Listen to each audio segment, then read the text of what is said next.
வணக்கம். இந்த பதிவு எஸ்ஜிடி அறிவியல் தேர்வு அளவீடுகளில் இது வரைக்கும் 4 தேர்வுகள் பார்த்துட்டோம். இது 5வது தேர்வு. நீங்கள் 4 தேர்வுகள் பார்க்கணும், எஸ்ஜிடி அறிவியல் படிக்கணும் அப்படின்னா எப்படி படிக்கணுங்கிறதுக்கு எஸ்ஜிடி சயின்ஸ் அப்படின்னு ஒரு பிளேலிஸ்ட் இருக்குது. அதில் போயிட்டு பார்த்தீங்கன்னா எந்தெந்த புக்கு எந்தெந்த லெசன் படிக்கணும், வேர் டு ஸ்டடி அப்படிங்கிறது கூட பிடிஎஃபாக இருக்கும். எடுத்து படிங்க. எப்பொருள் யார் யார் வாங்கி கேட்பினும் அப்பொருள் மெய்ப்பொருள் காண்பது அறிவுன்னு சொல்லுவாங்க. எனக்கு தெரிஞ்ச நாலேஜை நான் உங்களுக்கு ஷேர் பண்ணுறேன். படித்து பாருங்கள். உங்களுக்கு அது பயனுள்ளதாக இருந்தால் எடுத்து யூஸ் பண்ணுங்கள். உங்கள் ஃப்ரெண்ட்ஸையும் படிக்க சொல்லுங்கள். யாரோ 2 பேர் நான் சொல்கிறத கேட்டு மோட்டிவேட் ஆகி புக் எடுத்து படிச்சிங்கன்னா அது எனக்கு ஒரு மிகப்பெரிய சாதனையாக நான் நினைக்கிறேன். நீங்களும் படிங்க, கூட இருக்கவங்களையும் படிக்க சொல்லுங்கள். நாம் இந்த டெஸ்ட்டில் 30 கேள்விகள் பார்க்க போகிறோம். 30 கேள்விகளும் 9th ஸ்டாண்டர்ட் ஃபஸ்ட்டு லெசன். ஏன்னா அதுதான் அளவீடுகள் லாஸ்ட்டு லெசன். அளவீடுகள் டாப்பிக்கோட லாஸ்ட் லெசன் 9வது புத்தகத்தில் இருக்குது. எடுத்து படிங்க. படிச்சுட்டு இந்த கேள்விகளை அட்டன் பண்ணுங்கள். எஸ்ஜிடி எக்ஸாமில் மொத்தம் 180 கேள்விகள் 3.5 மணி நேரம் நடக்கும். அதில் 120லேருந்து 150 வரைக்குமான 30 கேள்விகள் அறிவியலுக்கான கேள்விகள். அதுக்கு தயாராகிற மாதிரி நாம் இப்போது அறிவியல் எக்ஸாம் பார்க்கலாம். முதல் கேள்வி, ஒளியானது டேஷ் மீட்டர் வெற்றிடத்தில் கடக்கும் தூரமே ஒரு வினாடி எனப்படும். ஒளியானது டேஷ் வெற்றிடத்தில் கடக்கும் தூரமே ஒரு வினாடி எனப்படும். வெற்றிடத்தில் எவ்வளோ மீட்டர் போச்சுன்னா அதை ஒரு வினாடின்னு வரையிருக்கிறாங்க. 29,91,92,458 29, 97, 92, 458 மீட்டர். இது 9வது புத்தகத்தில் ஃபஸ்ட் லெசன். 2வது கேள்வி பார்க்கலாம். இரு புள்ளிகளுக்கு இடைப்பட்ட தொலைவு டேஷ் என வரையறுக்கப்படுகிறது. இரு புள்ளிகளுக்கு இடைப்பட்ட தொலைவை என்னென்னு வரையறுக்கிறோம். ஆன்சர் தெரிஞ்சால் எழுதி பாருங்கள், இல்லை சொல்லுங்கள். 2 புள்ளிகளுக்கு இடைப்பட்ட தொலைவு நீளம் என வரையறுக்கப்படுகிறது. மிகப்பெரிய தூரங்களை அளவிட பயன்படுத்தும் அளவுகளில் பொருந்தாதது வானியல் அலகு, ஒளியாண்டு, விண்ணியல் ஆரம். இதெல்லாம் மிகப்பெரிய அளவு. அப்போ பொருந்தாதது எது அப்படின்னா கிலோமீட்டர் தான் பொருந்தாதது. கிலோமீட்டர் பொருந்தாதது. அடுத்து, புவியின் மையத்திற்கும் சூரியனின் மையத்திற்கும் இடையேயான சராசரி தொலைவுன்னு தான் இதை வரையறுப்பாங்க. எதை இப்படி வரையறுக்கிறோம்? பூமியின் மையத்திற்கும் சூரியனின் மையத்திற்கும் இடையேயான சராசரி தொலைவை என்னன்னு சொல்கிறோம்? ஆன்சர் வானியல் அலகு. 5வது கேள்வி, ஒரு ஒளி ஆண்டு என்பது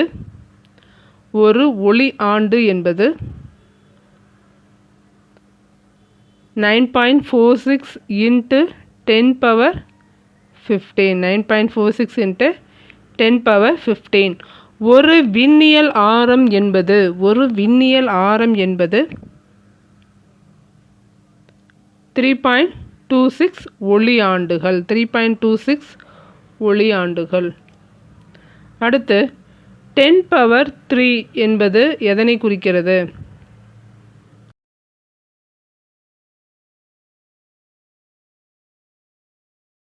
(10⁻3) அப்படின்னா 3 0ன்னு அர்த்தம். அப்போ 1000ங்கிறது எதில் வரும்? கிலோமீட்டர். 1000ங்கிறது கிலோமீட்டர். அடுத்து 8வது கேள்வி, பொறுத்துக. 1.496 × 10⁻11ங்கிறது எதை குறிக்கும்? வானியல் அலகு. 10⁻11ங்கிறது வானியல் அலகு. 1 வானியல் அலகு. 9.46 × 10⁻15ங்கிறது இப்போ பார்த்தோமே ஒளி ஆண்டு. 3.08 × 10⁻16 அப்படிங்கிறது விண்ணியல் ஆரம். 10⁻3 அப்படிங்கிறது கிலோமீட்டரை குறிக்கும். 10⁻3ங்கிறது கிலோமீட்டர். அடுத்து 9வது கேள்வி பாருங்கள். நமக்கு மிக அருகில் உள்ள நட்சத்திரம் எது? Alpha Centauri. இதில் ஆல்ஃபா என்பது எதை குறிக்கும்? நீங்கள் 4 டெஸ்ட்டு எழுதலை அப்படின்னா போய் டெஸ்ட்டு எழுதிட்டு வந்துடுங்க. அதில் இன்னும் நிறைய இன்ஃபர்மேஷன்ஸ் இருக்குது. நீங்கள் இந்த 5 டெஸ்ட்டு எழுதிட்டீங்க அப்படின்னா அளவீடுகளில் ஃபுல்லாகவே உங்களுக்கு ஒரு தெளிவு கிடச்சிரும். இதே நீங்கள் டெட்டு அப்படின்னா ஈஸியாகவே படித்து வச்சுக்கோங்க, முன்னாடியே படித்து வச்சுக்கோங்க. அதுக்காக தான் இந்த வீடியோ. ஆல்ஃபா என்ன எதை குறிக்கிறது? ஆக்சுவலாக நீங்கள் 8th 7th பார்க்கும்போது ப்ராக்சிமா சென்டாரின்னு சொல்லியிருப்பாங்க. நமக்கு மிக அருகில் உள்ள நட்சத்திரம் எதுன்னு கேட்டாங்கன்னா 2 இருக்குது. ஆல்ஃபா சென்டாரியும் இருக்குது, ப்ராக்சிமா சென்டாரியும் இருக்குது. 8th 7th ப்ராக்சிமான்னு சொல்லியிருப்பாங்க. ஆல்ஃபாங்கிறது 2 நட்சத்திரம் சேர்ந்தது தான் ஆல்ஃபா சென்டாரி. இதில் ப்ராக்சிமாங்கிறது தனி நட்சத்திரம். எல்லாமே பக்கத்தில் தான் இருக்குது. ஆனால் எதை கேட்டாலும் நீங்கள் ஆன்சர் பண்ண ரெடியாக இருங்க. ஆல்ஃபா சென்டாரிங்கிறது ரைட்டு தான், ஃப்ராக்சிமா சென்டாரிங்கிறது ரைட்டு தான். ஆனால் ரெண்டுத்துக்குமான டிஸ்டன்ஸ் வந்து வேறு இருக்கும். கரெக்டாக படிச்சுக்கோங்க, கன்ஃபியூஸ் ஆகாமல். இதில் ஆல்ஃபாங்கிறது எதை குறிக்கும் அப்படின்னா 2ன்னு அர்த்தம். ஏன்னா அதில் 2 நட்சத்திரம் சேர்ந்து தான் இருக்குது, அதனால தான் அதை 2ன்னு சொல்லியிருக்காங்க. ஆல்ஃபாங்கிற பேர் அதனால தான் வந்திருக்கு. அடுத்து, சூரியனிலிருந்து ஆல்ஃபா சென்டாரி எத்தனை விண்ணியல் ஆரத்தொலைவில் உள்ளது? சூரியனிலிருந்து ஆல்ஃபா சென்டாரி, ஆல்ஃபானா 2ன்னு சொன்னோம் இல்லையா, அதில் 1 2 3 4ல் 2 தவிர பாக்கியெல்லாம் வரும். 1.34 ஆல்ஃபானா 2, அதில் 2 இருக்காது, பாக்கியெல்லாம் வரும், ஞாபகம் வச்சுக்கோங்க. 1.34. 11வது கேள்வி, நமது வெறும் கண்ணிற்கு தெரியும் நட்சத்திரங்கள் சூரியனிலிருந்து எத்தனை விண்ணியல் ஆரத்தொலைவிற்குள் உள்ளன?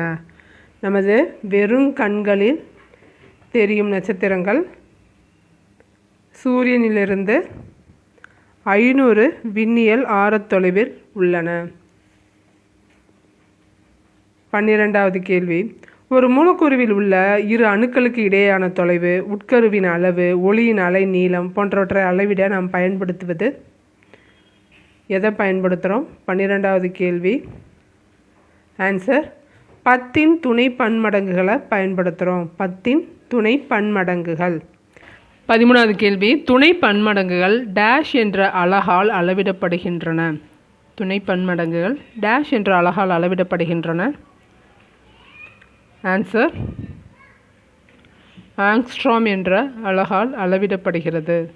ஆங்ஸ்ட்ராங் என்ற அலகால் அளவிடப்படுகிறது. கீழ்காணும் கூற்றுகளில் தவறான கூற்றை கேட்டிருக்காங்க. கூற்று 1, குவிண்டால் அப்படின்னா ஒரு குவிண்டால்னா 100 கிலோகிராம். ஒரு குவிண்டால் என்பது 100 கிலோகிராம். ஒரு மெட்ரிக் டன் என்பது 10 குவிண்டால்கள். புரோட்டான், நியூட்ரான் மற்றும் எலக்ட்ரான் போன்ற துகள்களின் நிறை அணு நிறையை துகள்களின் நிறை அணு நிறை என்ற அலகால் அளவிடப்படுகிறது.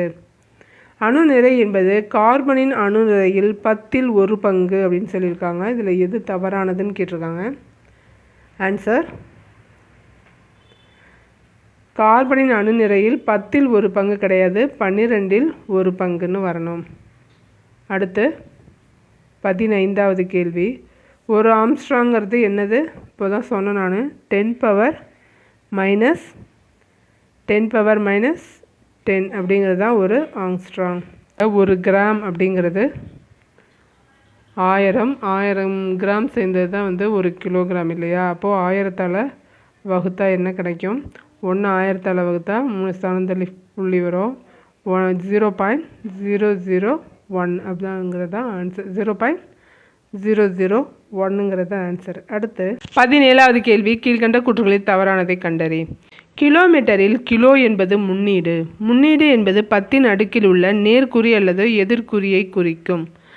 அணுவின் உட்கருவின் ஆரம் 10⁻⁻15 மீட்டர்னு கொடுத்துருக்காங்க. இரு விண்மீன்களுக்கு இடையேயான தொலைவு வந்து 10⁻26 மீட்டர்னும், எலக்ட்ரான்களின் நிறை வந்து 9.11 × 10⁻−31 கிலோகிராம்னு சொல்கிறோம். இதில் தவறானது எதுன்னு கேட்டிருக்காங்க. ஆன்சர் எப்போவுமே வந்து 10ன் மடங்கில் தான் சொல்லுவாங்க. உட்கருவின் ஆரம் வந்து 20ன் மடங்கில் சொல்லியிருக்காங்க இல்லையா? அப்போ இதுதான் வந்து தவறானது. அடுத்து 18வது கேள்வி, அறிவியல் அறிஞர்களின் பெயர்களால் குறிக்கப்படும் அலகுகளின் குறியீடுகள் எவ்வாறு எழுதப்பட வேண்டும்? அறிவியல் அறிஞர்களின் பெயர்களால் குறிக்கப்படும் அலகுகள் வந்து எந்த எழுத்தால் குறிக்கப்படணும்? ஆன்சர் பெரிய எழுத்துக்களால். கீழ்கண்ட கூற்றுகளில் தவறானதை தெரிவு செய்க. குறிப்பிட்ட பெயரால் வழங்கப்படாத அலகுகளின் குறியீடுகளை சிறிய எழுத்தால் மட்டுமே எழுத வேண்டும். செல்சியஸ் மற்றும் பாரன்ஹீட் அலகுகளை குறிப்பிடும்போது டிகிரி குறியீடு இடக்கூடாது. அளவுகளின் குறியீடுகளை பன்மையில் எழுதக்கூடாது. அளவுகளின் குறியீடுகளுக்கு இறுதியிலோ அல்லது இடையிலோ நிறுத்தல் குறிகள் போன்ற எந்த குறிகளையும் இடக்கூடாது. இதில் எது தவறானதுன்னு கேட்டிருக்காங்க. ஆன்சர் செல்சியஸ் மற்றும் ஃபாரன்ஹீட் அலகுகளை குறிப்பிடும்போது டிகிரி குறி இடக்கூடாதுன்னு போட்டிருக்காங்க இல்லையா? இதுதான் தவறு. டிகிரி குறி இட வேண்டும். செல்சியஸுக்கும் ஃபாரன்ஹீட்டுக்கும் டிகிரி உண்டு, கெல்வினுக்கு மட்டும்தான் டிகிரி குறி இடக்கூடாது. பாதரசத்தின் அடர்த்தி என்னன்னு கேட்டிருக்காங்க. பாதரசத்தின் அடர்த்தி 600 kilogram metre power -3. 1.36 into 10 power 4 kilogram power -3. ரெண்டுமே வந்து சரியானது. ஆன்சர் இரண்டும் சரியானது. இதோட அறிவியல் முறை தான் இது.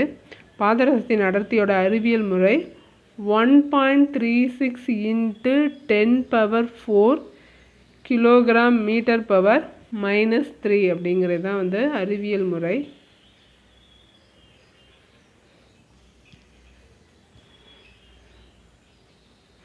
அடுத்து வெர்னியர் அளவுகோலின் மீச்சிற்றளவு கேட்குறாங்க. வெர்னியர் அளவுகோலின் மீச்சிற்றளவு. ஆன்சர் வெர்னியர் அளவுகோலின் மீச்சிற்றளவு மூன்றுமே சரி. எந்த மாதிரி கொடுத்தாலும் ஆப்ஷனை சூஸ் பண்ணிவிடுங்க. மூன்றுமே சரியானது. அடுத்து திருகு அளவியின் சட்ட வடிவம் என்ன? திருகு அளவியின் சட்ட வடிவம் U வடிவம் கொண்டது. திருகு அளவியின் சட்ட வடிவம் U வடிவம் கொண்டது. அடுத்து 23வது கேள்வி கூற்று காரணம் கேள்வி. கூற்று A, ஒரு பையின் நிறை 10 கிலோகிராம் என்பது அறிவியல் பூர்வமாக சரியான வெளிப்படுத்தலாகும். அன்றாட வாழ்வில் நாம் நிறை என்ற வார்த்தைக்கு பதிலாக எடை என்ற வார்த்தையை பயன்படுத்துகிறோம். ஆன்சர் கூற்று மற்றும் காரணம் இரண்டுமே சரி. R என்பது சரியான விளக்கம். 24வது கேள்வி, கீழ்கண்டவற்றுள் எது நிறையை அளவிடும் கருவி அல்ல? நிறையை அளவிடும் கருவி அல்ல. 24வது கேள்விக்கு ஆன்சர் சுருள் தராசு. சுருள் தராசில் வந்து எடையை வந்து மேலே வச்சு போட மாட்டாங்க, கீழே தொங்க விட்டு தான் போடுவாங்க. அப்போது புவியீர்ப்பு இசை தான் வந்து அதில் மெயினாக ப்ளே பண்ணும். பாக்கி எல்லாத்துலேயுமே வந்து தராசு எடையை வந்து மேலே தான் வச்சு போடுவாங்க. ஆனால் நிறைய சுருள் தராசில் அளவிட மாட்டாங்க. Answer A. அடுத்து கிரிக்கெட் பந்தின் தடிமனை அளவிட பயன்படுவது டேஷ் கருவியாகும். கிரிக்கெட் பந்தின் தடிமனை அளவிட பயன்படுவது எண்ணியல், மின்னியல், வெர்னியர், திருகளவி. எதை பயன்படுத்தி அளக்குறாங்க? வெர்னியர் அளவு. Answer vernier. பொறுத்துக பாருங்கள். நீளம், நிறை, காலம், வெப்பநிலை இதை பொறுத்த சொல்லியிருக்காங்க. நீளம் மீட்டர், நிறை கிலோகிராம், காலத்துக்கு வினாடி, வெப்பநிலைக்கு கெல்வின். 27வது கேள்வி பாருங்கள். ஒரு முட்டையின் ஓடு அதன் எடையில் எத்தனை சதவீதம் ஆகும்? பாக்ஸில் கொடுத்துருப்பாங்க. 9th ஸ்டாண்டர்ட் இது. இதோட அளவியல் சாப்டரை முடியுது. 4-5 டெஸ்ட்டையும் பயன்படுத்திக்கோங்க. முட்டையின் ஓடு அதன் எடையில் எத்தனை சதவீதம்? 12%. 28வது கேள்வி பாருங்கள். கூற்று காரணம் கேள்வி படித்து பார்த்து பதில் சொல்லுங்கள். மிகப்பெரிய தூரங்களை அளவிடும் அளவுகளில் ஒன்று ஒளியாண்டு. காரணம், ஒளியானது தொடர்ந்து 2 ஆண்டுகள் செல்லக்கூடிய தொலைவு தான் வந்து ஒரு ஒளியாண்டு எனப்படும். ஆன்சர் கூற்று சரி, காரணம் தான் தவறு. அப்போ ஆன்சர் என்ன வரும்? ஆன்சர் இ. கூற்று ஏ சரி, ஆனால் காரணம் தவறு. ஓராண்டு தான், இதில் 2 ஆண்டுன்னு கொடுத்துருக்காங்க. அப்போ தவறு. 29வது கேள்வி பாருங்கள். ஒரு மெட்ரிக் டன் என்பது எத்தனை குவிண்டால்? 10 குவிண்டாலா 100 குவிண்டாலா?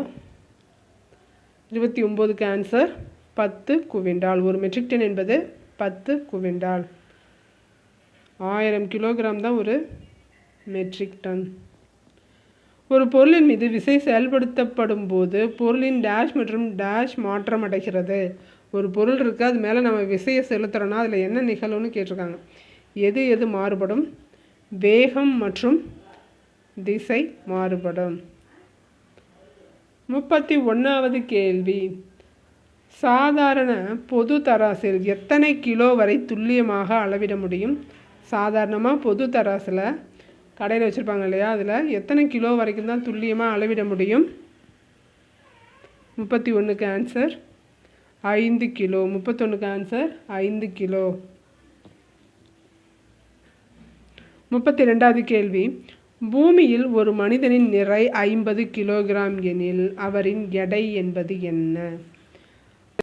நிறைக்கும் எடைக்கும் என்ன வித்தியாசம் அப்படின்னா, நிறைனா ஒரு பொருளில் இருக்கிற பருப்பொருளின் அளவு, எடைனா அந்த பொருளின் மீது செயல்படும் புவியீர்ப்பு விசை. அப்போது இங்கே 50ங்கிற நிறையோட எதை பெருக்குனா நியூட்டன்கிற எடை கிடைக்கும். 9.8. ஏன் 9.8ங்கிறது பெருக்குனா ஆன்சர் கிடைக்கும். இதை பெருக்கி ஆன்சர் சொல்லுங்கள். இதோட இந்த பதிவு முடியுது. அளவியல் படிக்கணும், யாராவது படிக்கணும்னு சொன்னாலும் உங்களுக்கு ஷேர் பண்ணி படிக்க சொல்லுங்கள். நீங்களும் படித்து பயன்பெறுங்க. நன்றி, வணக்கம்.